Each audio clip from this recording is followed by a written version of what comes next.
Esta reunión de padres. Y la semana pasada estuvimos hablando acerca del tema de los niños y la vida corporativa de la iglesia, y esa va a ser más o menos la temática que vamos a estar tratando. El domingo pasado estuvimos hablando mucho acerca del tema del decoro y la preparación, el niño y el día del Señor, ¿cierto? Y estuvimos tratando varios asuntos que tuvieron que ver con esto, ¿no? Cómo el niño se desarrolla en el entorno de la iglesia, y la semana pasada vimos la importancia de que el niño pueda estar en el tiempo de la predicación. Y fuimos por una serie de pasajes para entender que, bueno, claramente lo que el Señor quiere es que la asimilación de nuestros hijos ocurra viéndonos a nosotros expuestos a la palabra y viendo cómo nuestra respuesta a la palabra va impactando su vida, ¿no? Entonces, esto es lo que nosotros hemos venido hablando y planteando. Y hoy vamos a seguir con este mismo tema de los niños y la vida corporativa de la iglesia, pero vamos a hablar más del aspecto de la crianza, ¿sí? No tanto cómo el niño se desempeña en el entorno cuando la congregación es convocada, cuando la congregación es reunida, sino más bien cómo tener una perspectiva de la crianza con respecto a Dios, ¿no? Y con respecto a la iglesia. Ahora, hay grandes enemigos en este tema. El primer enemigo y principal en la crianza de los hijos es el tema de el individualismo y el humanismo, tal como lo vamos viendo en nuestro tiempo, ¿no? Una de las cosas que nosotros vemos que afecta grandemente a todos los entornos del cristiano es que el cristiano está siendo bombardeado continuamente con una forma de filosofía. Y hay personas que son más conscientes de esa filosofía atacando, y hay personas que son menos conscientes de esa filosofía atacando. Pero esa filosofía tiene que ver con esto, o sea, tiene que ver con el hecho de yo soy dueño de mis propias perspectivas, yo defiendo mi propio camino, yo defiendo mis propias ideas, mis propios ideales, yo defiendo mi forma de ver las cosas, y nadie se tiene que interponer en contra de eso, ¿no? Entonces yo voy a poner mis valores, yo voy a poner mis formas, yo voy a poner mis métodos, yo voy a poner absolutamente todo lo que entiendo que tengo que hacer, y nadie se va a meter en eso, ¿no? Nadie va a inferir en eso. Y entonces esa es la gran filosofía que hoy nos está afectando, ¿no? Hoy nos afecta esa filosofía que nos dicen, hacelo vos solo, no dependas de nadie. Entonces ahí tenemos ese primer gran enemigo, ¿no? Y esto afecta claramente también el ámbito de la crianza de los hijos. O sea, el ámbito de la crianza de los hijos hoy pareciera ser un tema donde cada vez para la iglesia es más difícil meterse, en muchos sentidos. Es difícil meterse porque cuando la iglesia trata de inferir en este tema, cuando la iglesia trata de aconsejar en este tema, muchas familias lo ven como una amenaza, ¿no? Como, no me vas a decir a mí lo que yo tengo que hacer en el entorno de mi familia. No me vas a decir a mí cómo voy a criar a mis hijos, porque este es mi aspecto, este es mi ámbito, este es mi derecho, y vos no tenés ningún derecho en hacerlo. Entonces, eso es algo que pasa mucho en nuestro tiempo, ¿no?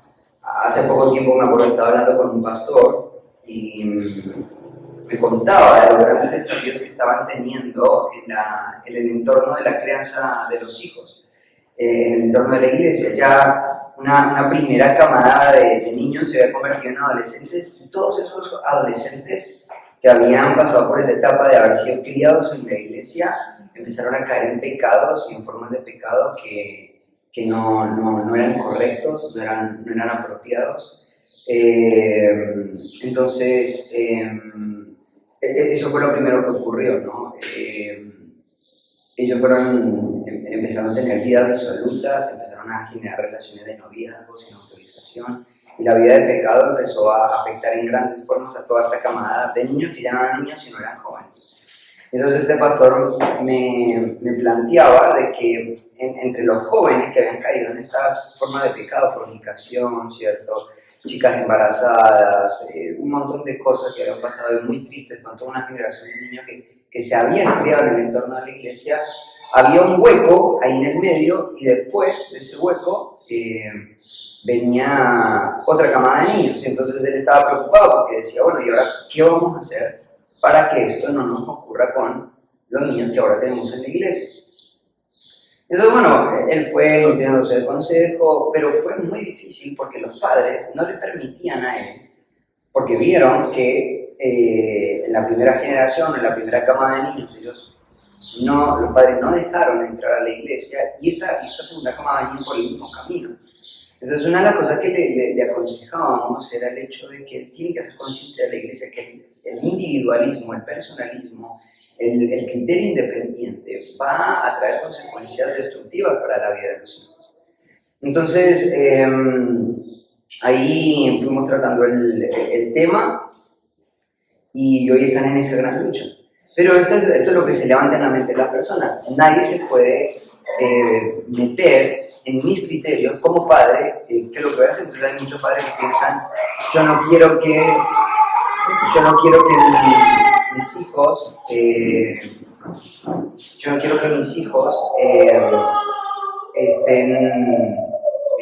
sean infelices. Entonces el valor más grande es que sean felices. Entonces le doy todo lo que ellos quieren para que sean felices, ¿cierto? Entonces, no, mi prioridad en la crianza es que mis hijos tengan todo el equipamiento necesario educativo y entonces tus hijos están avasallados de un montón de actividades extracurriculares porque vos querés que ellos sean profesionales, útiles, tengan un montón de cosas, ¿cierto? Entonces vas viendo que cada padre va estableciendo sus propios valores, sus propios criterios y el individualismo reafirma que el padre debería formar eso con libertad sin que nadie se meta. Entonces ese es el primer enemigo, ¿sí? El segundo enemigo, y ahí está el otro lado de la balanza, es el socialismo cristiano. El socialismo es una forma de gobierno que lo que hace es pedirle a los que integran una sociedad que cedan sus derechos a quien gobierna para que el que gobierna administre todos los asuntos de los gobernados. Eso es el socialismo, ¿no? Yo entrego mis derechos, entonces ellos van a hablar por mi trabajo, por mi bienestar, por mis finanzas, por un montón de cosas, ¿cierto? Y eso claramente entendemos que no es correcto, porque aunque por un lado el pensamiento independiente es muy destructivo, el socialismo cristiano también lo es. El hecho de venir a la iglesia y pensar que la iglesia, mis derechos como padre, mi responsabilidad como padre, se las voy a ceder a la iglesia para que la iglesia se ocupe de mis hijos, del aspecto espiritual de mis hijos, es un pensamiento totalmente equivocado. La familia es un ámbito que tiene cierta autonomía. Y esa autonomía es importante respetarla, entenderla y marcarla en el entorno de la iglesia. Es importante marcar esa autonomía porque ahí es donde se ve el gobierno de la familia gobernando a la familia. Pero en una interdependencia, en el hecho de que gobernar esa familia requiere el hecho de que otras personas intervengan en mi mente y en mis criterios para poder hacerlo. Entonces, por un lado, la independencia, el personalismo es destructivo, por el otro lado el socialismo también. Hay que tener una postura equilibrada, ¿cierto? ¿Y cómo es esa postura equilibrada? Bueno, hoy vamos a ver cómo tener una postura equilibrada en cuanto a entender el rol que la iglesia tiene a la hora de ayudarme a mí en la labor de la crianza de los hijos y también entender mi responsabilidad a la hora de criar mis hijos. Porque cualquiera de los dos es un problema. Ceder mis derechos, ceder mis responsabilidades, ceder mis obligaciones al entorno de la iglesia es malo. Pero no dejar que la iglesia entre en mi mente, en mis criterios, en mis valores, en mi formación como padre, también es igualmente destructivo. Entonces, bueno, ¿qué es lo que quiere el Señor? ¿Cómo el Señor quiere que establezca mi mente, mis criterios para mi labor como padre, madre, en esta etapa de la crianza de los hijos? Entonces, vamos a ver ¿qué lugar tiene la iglesia? ¿Qué lugar tiene la iglesia? Criando hijos en el contexto de la iglesia sería el título del estudio de esta sesión. Y diríamos así, criando hijos en el contexto de la iglesia requiere entenderse como un asunto de doctrina. Requiere entenderse como un asunto de doctrina.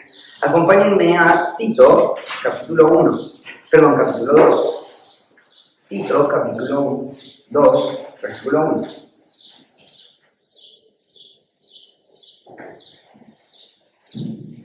Estamos en Tito 2:1.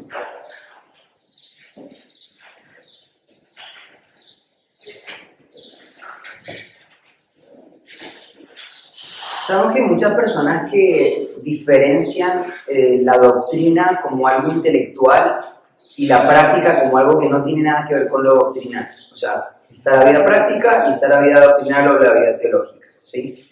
Pero este pasaje nos va a mostrar algo que es muy importante y es algo completamente contrario a lo que la gente en nuestro tiempo suele pensar. Porque fíjate lo que dice ahí. Dice el versículo 1, pero tú habla lo que está de acuerdo a la sana doctrina. Tú habla lo que está de acuerdo a la sana doctrina.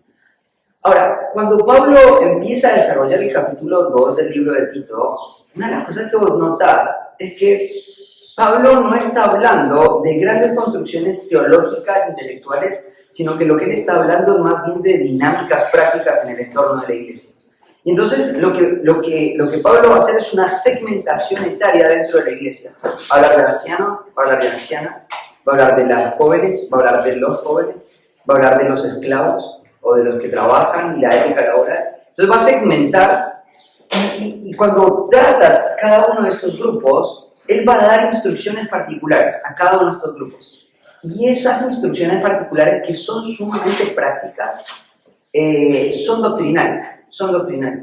Entonces, fíjate, ahí dice, tú habla lo que está de acuerdo a la sana doctrina. Fíjate lo que dice el versículo 15. Esto habla y exhorta y reprende con toda autoridad, nadie te menosprecia. Es interesante porque arranca hablando de esto es lo que se debe hablar, esto es lo que vamos a hablar. Y esto es lo que hablar la sana doctrina y termina, habla la sana doctrina pero con toda autoridad. Nadie puede menospreciar esto, nadie puede desestimar esto, nadie puede desaprovechar esto. ¿Por qué? Porque es doctrinal, porque es algo sumamente importante. Entonces, bueno, ¿y qué es lo que le va a decir Pablo, o qué es lo que le tiene que decir Tito como pastor en las iglesias de Creta a los diferentes grupos? Bueno, le va a decir, tu comportamiento tiene que ser este. Bueno, tu comportamiento tiene que ser este. Tu perspectiva tiene que ser esta. Tus dinámicas tienen que ser estas. Es muy práctico. Es muy, muy práctico. Entonces, lo primero que tienes que entender en cuanto a la crianza de los hijos es que es un asunto doctrinal. Cuando nosotros estamos pensando de que la crianza de los hijos es un asunto doctrinal, esto genera un peso en nosotros inmediatamente. Porque la forma en la que vos te estás criando a tus hijos, el mundo la va a ver. Las personas lo van a ver. Y te van a asociar a vos con un grupo evangélico particular, o sea, una iglesia local. Y la forma en la que vos crias a tus hijos va a proclamar o una sana enseñanza, una sana doctrina, o una doctrina incorrecta, una doctrina inapropiada. Cuando vos pensás en la crianza de los hijos, tenés que pensar, número uno, esto es un tema doctrinal. Esto es un tema que necesitamos verlo como un asunto teológico. Y un asunto tan vital que el hecho de que yo lo haga bien, yo me desempeñe bien en esto, le va a decir al mundo la calidad de doctrina que tiene nuestra iglesia. La calidad de doctrina que tiene nuestra iglesia. Entonces, si vos tenés pensamientos independientes, criterios independientes, si vos estás siendo una persona que en cuanto a la crianza de los hijos sos alguien personalista, no te dejas influenciar, nadie te puede afectar, quiero decirte una cosa, lo primero que vas a afectar es este aspecto de la vida de la iglesia testimonial, que es la doctrina de la iglesia. Cuando yo no estoy criando a mis hijos de acuerdo a los parámetros y a los estándares que Dios establece, voy a comunicar una perspectiva errada de doctrina al mundo entero. Entonces, Padres, madres, cuando ustedes están pensando en la crianza de los hijos, tienen que pensar la forma en la que yo cría a mi hijo va a decirle al mundo si yo estoy creyendo la sana doctrina o no. Si yo estoy creyendo la sana doctrina o no. Si los valores de una vida espiritual consistente se están viendo reflejados o no. Si la iglesia en la que yo estoy inmerso está haciendo una labor correcta en mi vida o no. Entonces, tenemos que entender este aspecto de la crianza. Es un tema doctrinal, es un tema testimonial. Esto es lo que le va a decir al mundo qué es lo que creemos. La forma en la que críes a tus hijos va a afectar el testimonio y la doctrina de la vida de la iglesia. Pero en el versículo 15, Pablo le va a decir unas palabras que son sumamente fuertes a Tito y que, claro, tenés que recrear esa imagen, ¿no? Pablo está escribiendo esta carta, la envía con algún mensajero a Tito y ahora esta carta va a ser leída en todas las iglesias. Y de repente vos empezás a leer, pero tú hablas lo que está de acuerdo a la sana doctrina. Estas cartas no las leyó solamente Tito, las leyeron las iglesias. Entonces empezaron a leerlas y al final de la carta, en el versículo 15, dice: esto habla. ¿A qué se refiere con esto? Esto habla se refiere a la sana doctrina. Tenemos que hablar de la sana doctrina. ¿Pero qué es la sana doctrina? La sana doctrina es hablar, crían bien a sus hijos, hagan una buena labor como padres. Si ustedes no hacen esto, van a afectar la obra de Dios, van a afectar el testimonio de la iglesia. Y entonces esto es algo sumamente importante, esto es algo sumamente relevante. Acá lo que está en juego es algo muy delicado, es el testimonio doctrinal de toda una iglesia.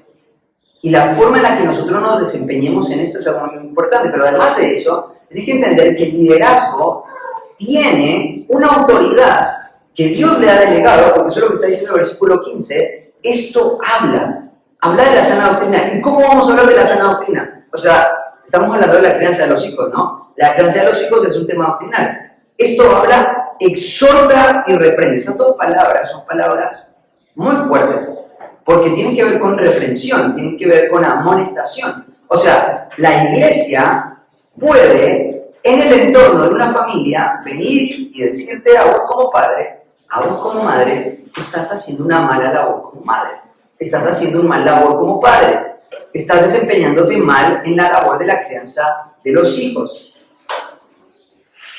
Bienvenidos. Así.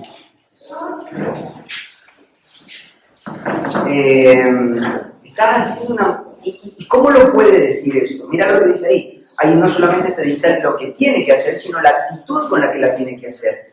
Con toda autoridad. O sea, la iglesia tiene autoridad para decirte cómo una crianza sana se debe llevar a cabo, cómo una crianza sana es un reflejo de una sana doctrina, y lo pueden decir con toda autoridad. Pero hablamos al principio de que habían dos peligros, ¿no? El peligro es la independencia, el pensamiento independiente, el pensamiento moderno que dice: yo voy a crear a mis hijos a mi forma, nadie se va a meter en este aspecto, nadie va a establecer mis valores, nadie me va a decir cuáles son las cosas que tengo que perseguir, ¿cierto? Y entonces yo voy a crear a mis hijos a mi forma, a mi manera, que la iglesia no se meta en este aspecto. Ese es uno de los pensamientos que hay. Y el otro peligro que dijimos es, bueno, si la iglesia es la que tiene los criterios para criar a los hijos, le cedo mis derechos para que la iglesia cría a mis hijos. Dijimos, eso tampoco es. Entonces, ¿a qué se refiere esto? Esto habla y enseña, exhorta y reprende con toda autoridad. Bueno, eso es lo que quiere decir. Esto es lo que la iglesia va a hablar. Esto es lo que la iglesia va a enseñar. Y lo va a decir de una manera autoritativa. Esta es la forma en la que tenés que criar a tus hijos. Porque tiene toda la autoridad para hacerlo, delegada por Dios para hacerlo. Pero la iglesia tiene que entender una cosa: puede hablar de esto, no puede dirigir esto, no puede intervenir en esto. Al final del día, yo puedo decirle a un padre y a una madre: están criando mal a sus hijos, tienen que cambiar sus patrones de crianza, tienen que cambiar sus valores de crianza, pero el padre y la madre son los responsables de criar a esos hijos. Y si hablando con toda autoridad, con toda claridad, con toda dependencia de la palabra, el padre reniega, la madre reniega y rechaza los patrones de crianza que la iglesia está proporcionando, esos padres van a ser responsables. Y la iglesia va a ser libre de eso porque está haciendo lo que le corresponde hablar. Esta es la forma en la que tienen que criar a sus hijos. Lo habla en nombre de Dios, con toda autoridad, pero es tu responsabilidad ejecutarlo. Es tu responsabilidad hacerlo. La iglesia no tiene la autoridad de traspasar la dirección de tu familia para dirigir tu familia. Sos vos el que la tiene que dirigir. No puedes entregar tus derechos a otras personas. Ahora, para los que se sumaron, ahora pues se sumaron varios, estamos tratando el tema de los niños y la vida corporativa de la iglesia. Arrancamos el domingo pasado hablando de los niños y la vida corporativa de la iglesia en el entorno de la iglesia, pero ahora estamos hablando de cómo criar a los hijos conectado con la iglesia, ¿no? Entonces lo primero que dijimos es, criando hijos en el contexto de la iglesia requiere entenderse como un asunto de doctrina, y ahí Tito 2.1 nos enseña esto, ¿no? La forma en la que yo me desempeño como padre va a reflejar la sana doctrina de la iglesia, ¿no? O sea, cuando vos no crías a tus hijos, tenés que entender, cuando vos no crías bíblicamente a tus hijos, tenés que entender que esa forma renegada, rebelde, independiente, lo que va a hacer es afectar todo el testimonio de la iglesia. Todo el testimonio de la iglesia. El hecho de que vos no abraces buenos patrones de crianza no solamente va a afectar a tu familia, va a afectar a toda la iglesia. Va a afectar la imagen y el pantallazo y el testimonio doctrinal de la iglesia. Segundo punto. Criando hijos en el contexto de la iglesia requiere verse como una asignatura de aprendizaje. Requiere verse como una asignatura de aprendizaje. Fíjate, seguimos ahí en Tito 2. Y este es un tema que ya lo hemos hablado con mucha insistencia, que es el tema de cómo las madres principalmente, pero no solo las madres, también los padres, deben entender este asunto de la crianza de los hijos como un asunto de aprendizaje. Fíjate lo que dice el capítulo 2, versículo 3. Las ancianas, asimismo, sean reverentes en su porte, no calumniadoras, no esclavas del vino, maestras del bien. Y ahí viene el punto donde quiero llegar. Las mujeres más grandes, y esto tiene que ver con la sana doctrina, tienen que ser maestras del bien. Que enseñen a las mujeres jóvenes a amar a sus maridos y a sus hijos. Hace no mucho tiempo pasamos por este pasaje allá en la iglesia de San Justo. Y una de las cosas que Matías enseñaba con respecto a este pasaje es una madre efectiva, una madre potencialmente buena, es una madre que reconoce que no sabe amar a sus hijos. Puede decir, no, yo amo a mi hijo. Yo amo a mi hijo. Bueno, me puedes decir a mí como pastor que yo no amo a mi hijo. Bueno, te estoy diciendo, la palabra dice que vos tenés que aprender a amar a tu hijo. Claro, el tema es que no muchos entienden el concepto de amor. Hay mucha distorsión con el concepto de amor. Entonces, a veces un padre piensa el amor es darle a mi hijo todo lo que él necesita, ¿cierto? Y entonces cuando yo veo a mi hijo saltar y reír, eso me llena a mí de felicidad, y entonces veo a mi hijo feliz. Eso es lo que yo quiero, y hay muchos padres que están preocupados en el hecho de que sus hijos sean felices, ¿no? Y entonces hacen todo lo posible, organizan toda su vida alrededor de sus hijos con tal de que ellos sean felices. Y te digo, una de las formas en las que esto se ve desde una edad temprana, por ejemplo, se ve cuando un niño llega al hogar. Cuando un niño llega al hogar. Nosotros, me acuerdo cuando Pía estaba llegando a nuestro hogar, una de las cosas que entendíamos en este principio, no sabemos hacerlo. Va a llegar Pía y no la vamos a saber amar. Y necesitamos gente que nos enseñe. Entonces, teníamos mujeres en estas condiciones, eran ancianas, mujeres de mucha referencia, mujeres que ya habían criado hijos y que sus hijos tenían al Señor, y entonces fuimos de estas mujeres. Una de las cosas que para nosotros fue clave fue entender el hijo se agrega al hogar, se pone en el hogar, y él se suma al hogar, y el hijo tiene que entrar en la dinámica del hogar. Pero una de las cosas donde se ve, por ejemplo, donde los padres no saben amar a los hijos es cuando un hijo llega, por ejemplo, y cambian toda su dinámica para estar alrededor de este hijo. Y desde un primer momento empiezan a decirle a ese hijo que él es el centro del hogar. Te digo una cosa, eso no es amar a tu hijo. Aunque vos pensás que eso es amar a tu hijo, eso no es amar a tu hijo. Eso es odiar a tu hijo. Decirle a un hijo que él es el centro de toda tu vida y de todo lo que está alrededor de él, es un peligro muy nocivo para su vida. El hecho de que tu hijo no se sienta como alguien que se integra a la familia y va hacia el propósito de la familia, sino que la familia se detiene y se pone todo alrededor del hijo, estás diciendo a ese hijo que es tan importante que ahora todo lo que vos hagas va a estar alrededor de él. Y eso lo va a convertir en un hombre egoísta, lo va a convertir en un hombre que piensa solamente en sí mismo, lo va a convertir en un hombre independiente. Finalmente, ¿sabes qué es lo que va a hacer al final del término? Va a ser un hombre insatisfecho o una mujer insatisfecha. Entonces, muchas veces cuando un padre piensa, voy a amar a mi hijo, no sabe amar y tiene que aprender a amar. Hay muchas veces que vos estás estableciendo valores, dinámicas, actividades en la vida de tu familia que no son para nada saludables. Y que vos la pensás, bueno, esta es mi forma de mostrar el amor a mi hijo. Pero la Biblia muestra que el verdadero amor hacia un hijo es un asunto que se aprende. Es un asunto que se transfiere de una persona a otra. Y las madres que se desarrollan efectivamente y los padres que se desarrollan efectivamente como padres efectivos para la labor de la crianza de los hijos son personas que se ven como aprendices. Son personas que dicen, no lo sé hacer, pensé que lo sabía hacer, pensé que estaba amando a mi hijo, ¿no?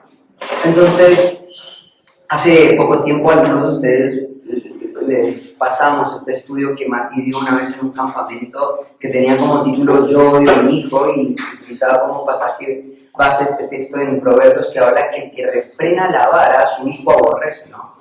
El que refrena la vara a su hijo aborrece. Y claramente cuando vos estás ahí en ese momento donde tu hijo en su necesidad está siendo evidente, hay dos extremos, ¿no? El hecho de no lo quiero corregir porque me duele verlo sufrir. Y es verdad, como padres no nos deleitamos en el hecho de llevar a nuestros hijos a una habitación y traer dolor intencional a su vida. No es algo que nos trae placer, ¿no? No es algo que es satisfactorio, no es algo que estamos buscando. A ver en qué momento le puedo pegar a mi hijo. De eso no se trata, ¿no? Es algo que trae dolor al corazón del padre. Es algo que trae sufrimiento al dolor del padre. Pero frenarlo, porque yo estoy sufriendo, es odiarlo, es amarme a mí. Frenarlo, porque pienso, voy a ver sus lágrimas, esto me va a romper el corazón, es odiar a mi hijo. Y la Biblia lo determina así, que frena la vara, a su hijo aborrece. Es matemático. Si tu hijo en una situación particular necesita corrección y vos se la restringís, la frenás, quiero decirte que no lo estás amando. Aunque tu mente te esté diciendo que lo estás amando, aunque tu mente te esté diciendo lo estoy cuidando, lo estoy ayudando a que no caiga, tienes que entender una cosa. Si la necesidad de tu hijo está saliendo a flote, lo que tienes que hacer es implementar el método de Dios, es la base. Entonces muchas veces nosotros en nuestra mente pensamos, estoy amando a mi hijo, cuando en realidad lo que estamos haciendo es completamente todo lo contrario. Y entonces, ¿cómo me puedo asegurar, cómo puedo cerciorarme, cómo puedo asegurarme de que estoy amando a mi hijo? Bueno, número uno, entendiendo esto, sos un aprendiz. Sos un aprendiz. Hay una sabiduría para criar los hijos que no la puedes desarrollar solo. En realidad es un principio universal para todo. Hay hombres que estudian grandes verdades y dedican grandes cantidades de tiempo a estudiar grandes verdades. Pero muchos de estos hombres que parecieran tener una idea noble en cuanto a la verdad, terminan produciendo grandes errores en la vida de la iglesia. ¿Sabes por qué razón? Porque no se entiende que el carácter de la verdad fue dado para ser transferido. Cuando vos ves un hombre que no busca consejo, cuando vos ves una madre que no busca consejo, cuando vos ves padres que están desarrollando su vida en la crianza de los hijos sin consejo, sin criterio, sin discipulado, no pienses de que te va a ir bien. Puede ser que en el resultado no te vaya tan mal, puede ser que al final del día tus hijos, por la gracia de Dios, sigan en los caminos del Señor. Pero recordad que vos no puedes evaluar la crianza de tus hijos de acuerdo al resultado. Tenés que evaluarla a la luz de la verdad escritural. Y la verdad escritural dice que un padre efectivo es un padre que se ve como un aprendiz. Es un padre que se ve como un aprendiz, ¿no? Pablo resaltó este tema de ser un aprendiz ahí en 2 Timoteo capítulo 3, versículo 10, cuando habla de que este hombre que era completamente contrario a los peligros de la iglesia, era un hombre que había seguido la conducta de Pablo. Un cristiano sólido es un cristiano que está siguiendo a otro cristiano. Hay hombres muy bien intencionados. Yo hace poco tiempo utilizo un ejemplo. Conozco un pastor que tiene muy buenas intenciones. Él sabe que su iglesia no está bien. Él sabe que su iglesia tiene que cambiar de dirección. Él sabe que hay ciertas cosas que se tienen que afirmar. Pero él tiene un gran problema. Este pastor, que es un amigo mío, tiene un gran problema. Él construye todos sus criterios solo y sin consejo.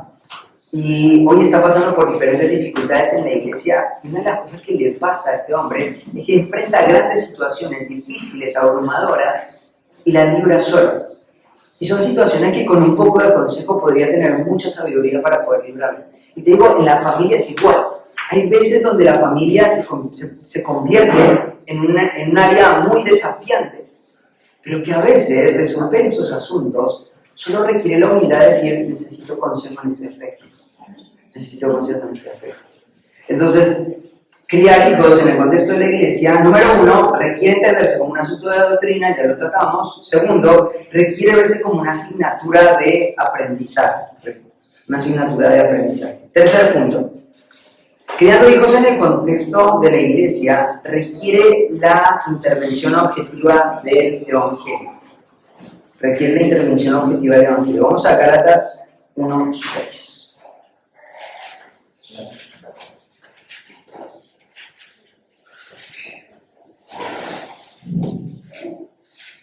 Mira lo que dice ahí. Estoy maravillado de que tan pronto os hayáis alejado del que os llamó por la gracia de Cristo para seguir un evangelio diferente. Presta atención al versículo 7. No que haya otro evangelio, sino que hay algunos que os perturban y quieren pervertir el evangelio de Cristo. Acá hay otro asunto muy importante que es importante resaltar en nuestro tiempo, y es el hecho de que nosotros vemos que hay mareas grandes de doctrina que vienen y azotan continuamente la vida de la iglesia. Y una de las cosas que ha azotado mucho este tiempo a la iglesia es el pragmatismo, ¿no?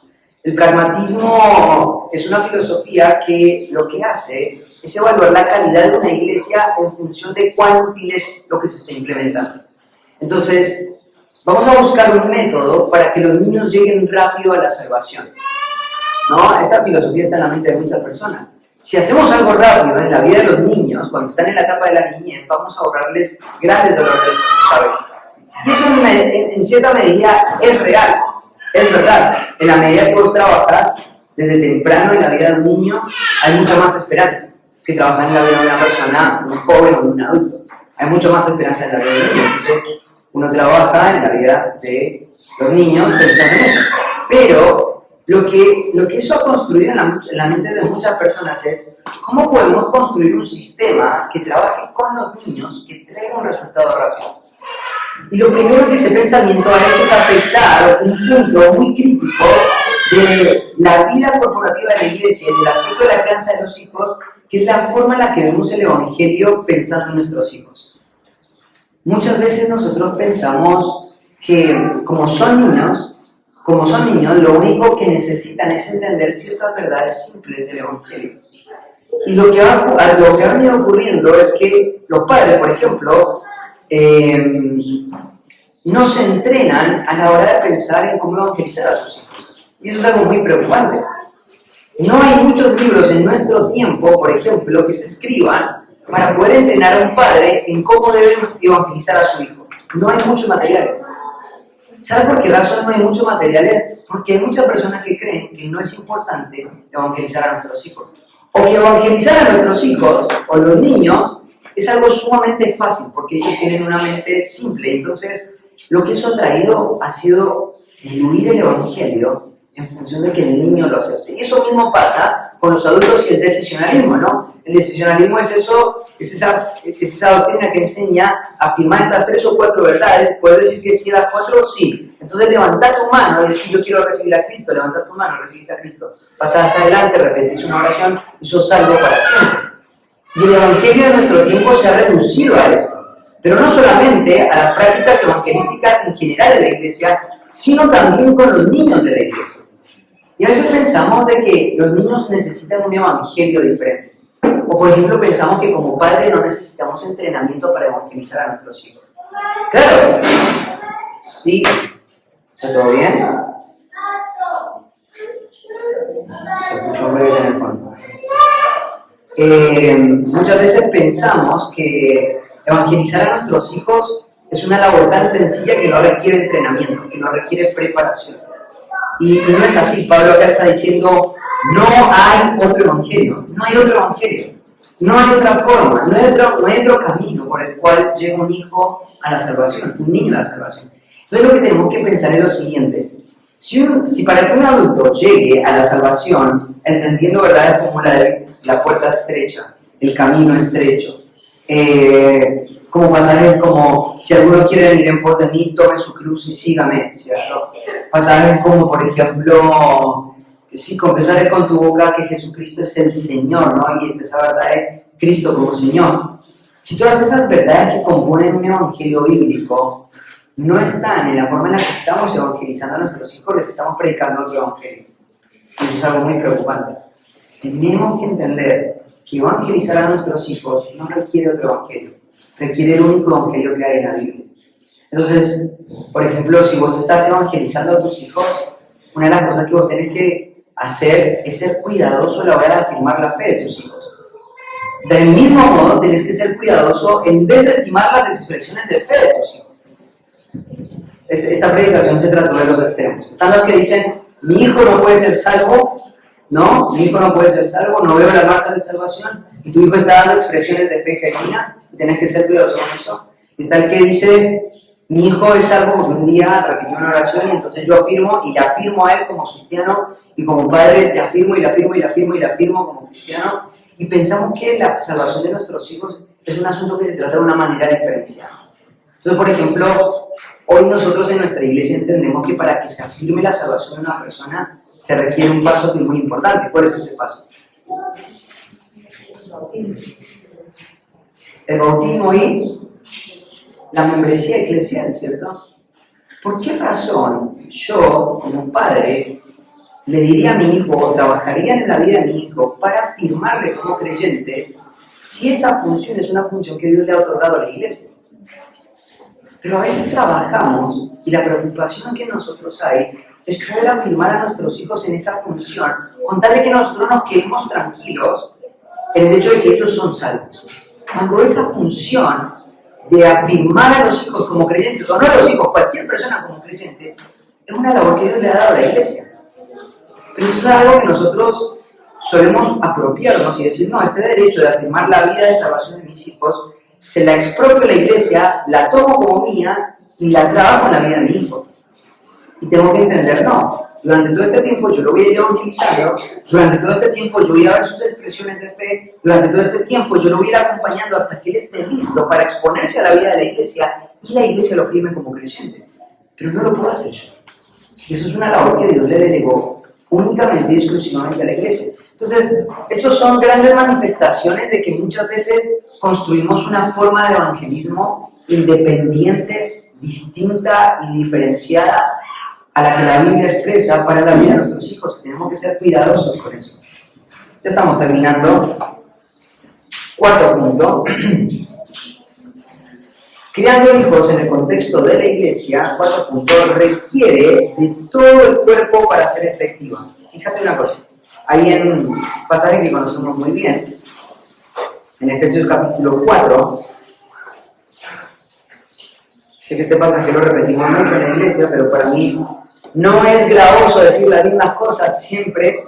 Fíjate lo que dice ahí, versículo 14, dice, para que ya no seamos niños fluctuantes, llevados por doquiera de todo viento de doctrina, por estratagema de hombres que para engañar emplean con astucia las artimañas del error, sino que siguiendo la verdad en amor, crezcamos en todo aquel que es la cabeza, esto es Cristo, de quien todo el cuerpo bien concertado y unido entre sí, por todas las coyunturas, que se ayudan mutuamente, según la actividad propia de cada miembro, recibe su crecimiento para ir edificándose en amor.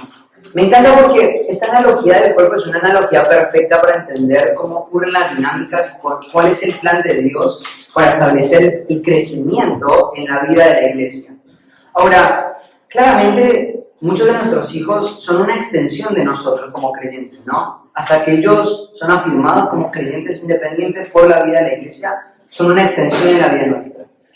Pero, como una extensión de la familia, los hijos están inmersos en la vida de la iglesia. Y son un asunto sumamente espiritual, ¿no? La Biblia habla, por ejemplo, de los creyentes que ellos tienen que gobernar su hogar. El primer punto que tratamos, hablamos de que la sana doctrina se ve en el hecho de la crianza. La crianza siendo un ambiente, siendo un ámbito donde vos vas a reflejar la doctrina. O sea, cuando vos pensás en todos estos pasajes que tienen que ver con la vida corporativa de la iglesia, tenés que pensar, yo estoy conectado con otros creyentes.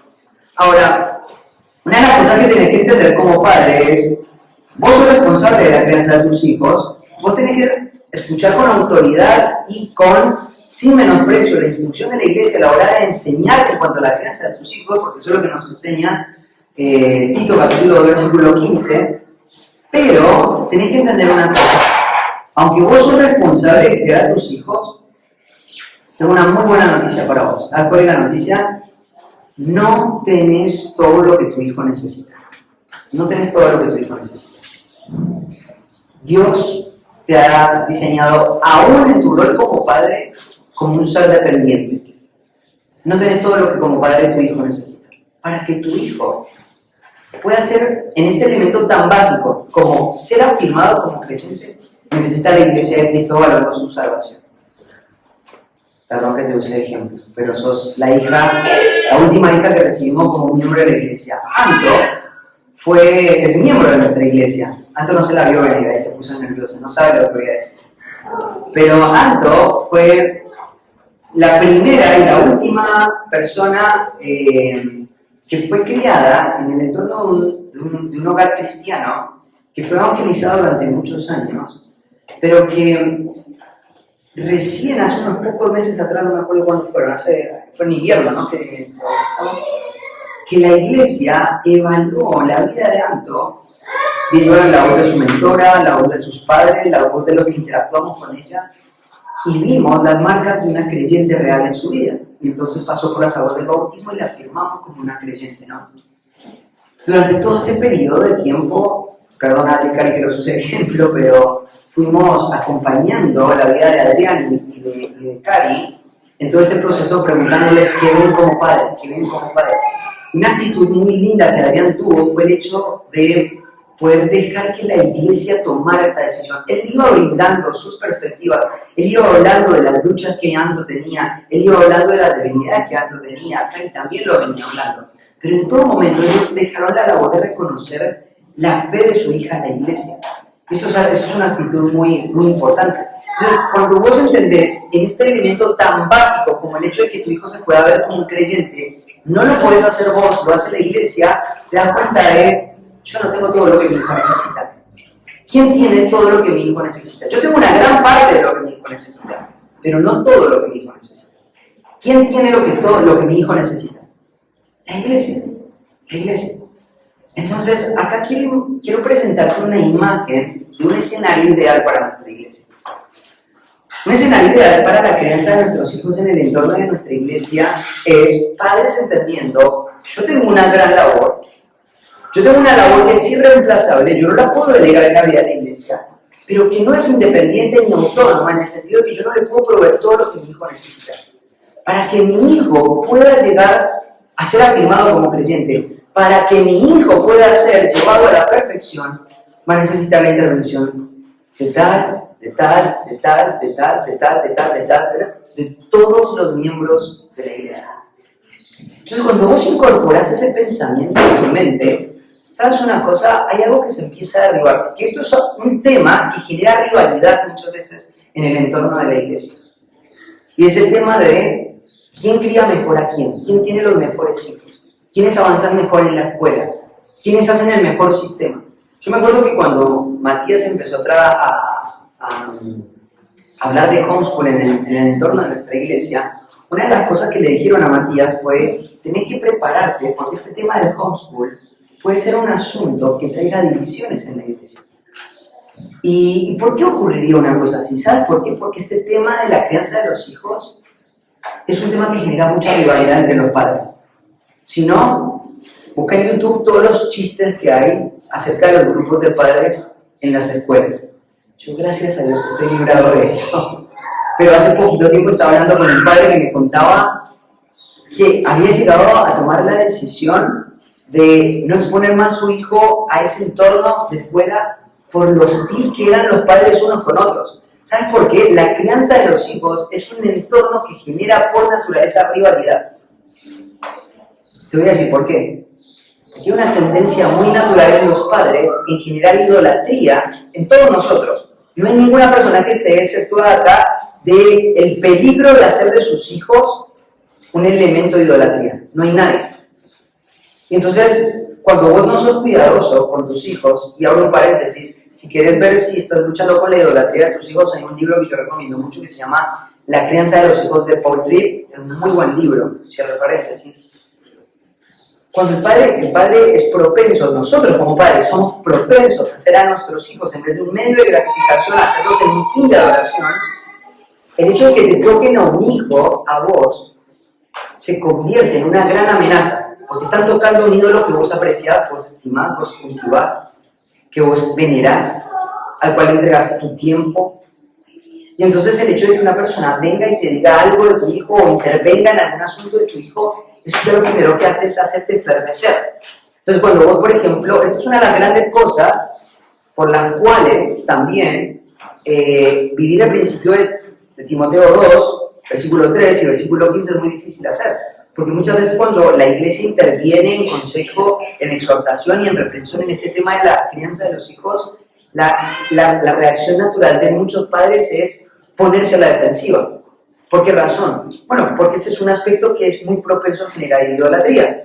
Y entonces el padre está ahí y de repente él ve que están hablando de su hijo, de un aspecto negativo de su hijo, o que su hijo necesita reprensión, corrección, instrucción.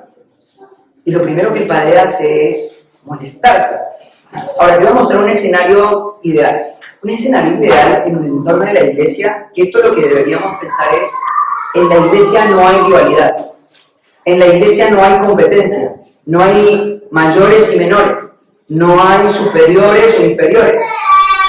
Estamos todos, son todos distintos, todos nuestros hijos son distintos, todos nuestros hijos fueron formados por Dios con sus aciertos, con sus debilidades, con fortalezas. Yo lo veo, por ejemplo, mucho en la vida de mis hijos. La forma y la rapidez con la que uno de mis hijos aprende no es la misma de la otra. La forma en la que un hijo trabaja no es la forma en la que otro hijo trabaja. Y vos te das cuenta que son distintos y eso tenés que expandirlo a la vida de la iglesia. Y lo que tenés que entender es, amén por la diferencia. Mi hijo no es igual a ningún otro niño de la iglesia. Y está bien que sea así. Yo tengo que agradecer a Dios por la vida de mis hijos tal como Él los ha formado. Y entonces el escenario ideal de una iglesia es cuando yo derribo todo pensamiento de rivalidad y ahora lo que pienso es, somos un cuerpo, aún en este aspecto de la crianza de los hijos. Y lo que tengo acá es un entorno de aliados que me aman. Y que no solamente me aman a mí, aman a mi familia, aman a mis hijos. Y entonces cuando ellos ven a mis hijos pecar, entonces ellos se preocupan por eso. Y van al entorno de la casa y oran por ellos. Oran por sus hijos, oran por los padres, oran por lo que están viendo. Porque su deseo es ver hijos sólidos creciendo en el entorno de la iglesia. Una de las cosas tristes que pasa, por ejemplo, es muchas veces se habla, no quiero defender a mis hijos, no estoy hablando de eso, ¿sí? Pero te quiero decir cómo se ve muchas veces incluso la rivalidad en algo tan sensible como, por ejemplo, la familia pastoral o la familia de los ancianos de la vida de la iglesia, ¿no? Cuando uno ve, por ejemplo, niños actuando mal, y estos niños corresponden a la familia de algunos de los ancianos de la iglesia, lo primero que una persona hace es molestarse, de una forma que no se molesta con la vida de los hijos de otra familia, porque uno piensa, hijo de pastor tenía que ser, ¿no? Cuando lo que una familia tendría que pensar es, si estoy viendo pecado en la vida de los hijos del pastor de la iglesia, yo tendría que ponerme al lado del pastor de la iglesia como un aliado de él y decir, mira, estoy viendo esto en la vida de tu hijo, ¿cómo te puedo ayudar? Te lo vengo a decir porque quizás para vos va a ser una herramienta para que trabajes en la vida de tu hijo. Pero en vez de hacer eso, lo que hace es ponerse una carga más grande en este aspecto, esperando de que el hijo tenga una forma de comportamiento y criticando porque el hijo del pastor no tiene ese comportamiento. Ahora, pensá en esto. Si el pastor me está viendo algo que posiblemente puede ser que pase, y a mí me va a pasar seguramente, y hay gente que está viendo cosas en la vida de mis hijos, lo que tiene que pensar es esto. Si el pastor falla, o si los ancianos fallan, en la labor de la crianza de los hijos van a tener hijos rebeldes. Y si tienen hijos rebeldes, van a quedar descalificados para el ministerio.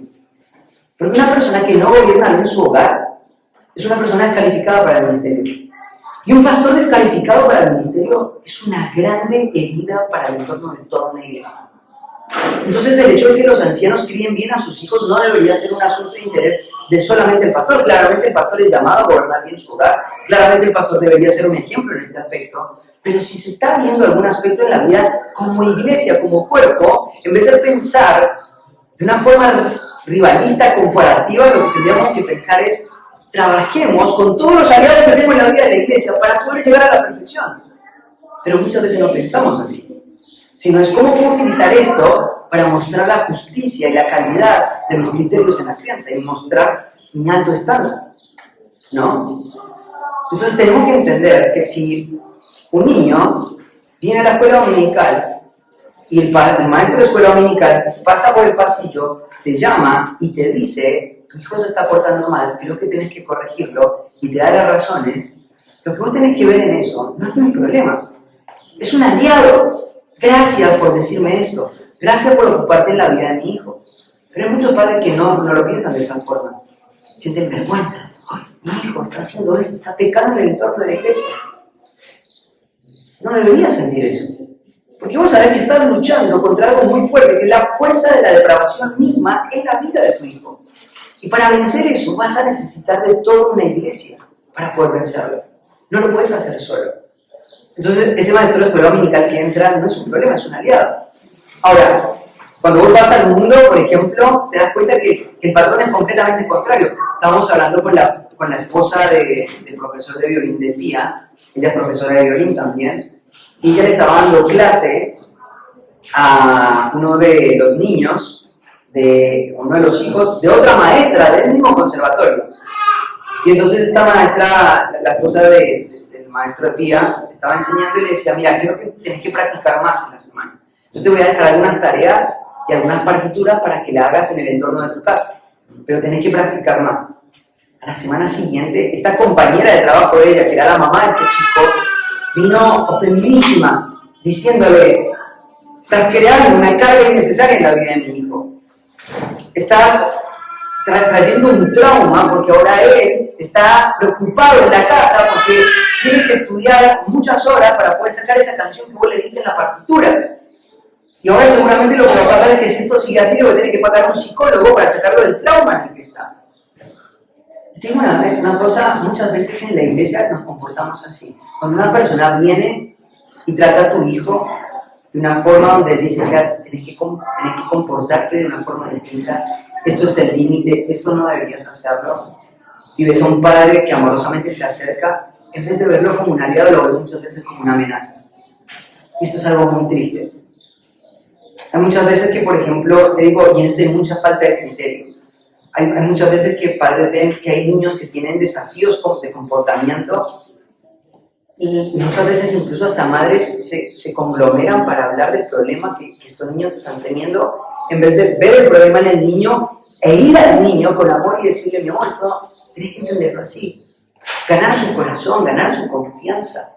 Y decir, yo soy un aliado del padre de este hijo para poder ayudarle en esta labor. Entonces, este es el escenario ideal. No ver a los integrantes de la iglesia como una amenaza, como una competencia, como rivales en una carrera, a ver quién lo hace mejor, a ver quién tiene el mejor hijo, sino como compañeros, estamos todos en la lucha. Yo soy un pastor joven, estoy criando a mis hijos todavía. Mis hijos no se fueron del hogar, no se casaron. Hay mucho trabajo por hacer. Están empezando, en el caso de mi hija mayor, las etapas más difíciles de la crianza de los hijos. yo voy a necesitar mucha ayuda y todos necesitamos mucha ayuda. Yo necesito aliados en la iglesia, no necesito rivales, no necesito competencia. Entonces acá Efesios capítulo 4 nos dice eso, somos un cuerpo, estamos en la actividad propia de cada miembro, recibimos el crecimiento, ¿no?